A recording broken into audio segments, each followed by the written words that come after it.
All across America, we know that roughly 70 to 80% of Americans and their loved ones are living paycheck to paycheck. We know that from a Career Builder study from a few years ago, and it most likely with the fact that we've had a monstrous illness come across our land in COVID, probably hasn't changed much.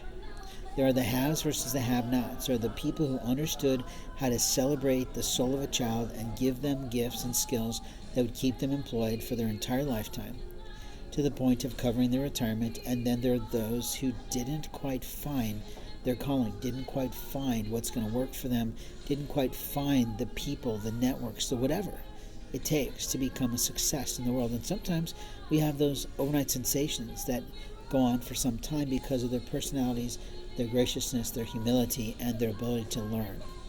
Now, when I talk about these things, you're like, okay, where is he going with this? And I'd like to know sometimes too, but the reality is what God does for you isn't what God does for me. And when I work on a project, I work on it fully. But I expect that I am using skill sets that are acceptable, and that's why I've been hired. And then I'm promoting different creative ideas that may or may not be accepted by the client.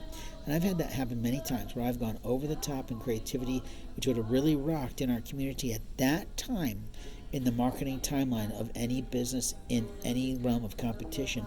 But the executive didn't want to go that wild, didn't want to go that creative, didn't want to be that proud. And that's, of course, an artistic viewpoint of someone negating a design and picking something else or wanting it toned down in some way.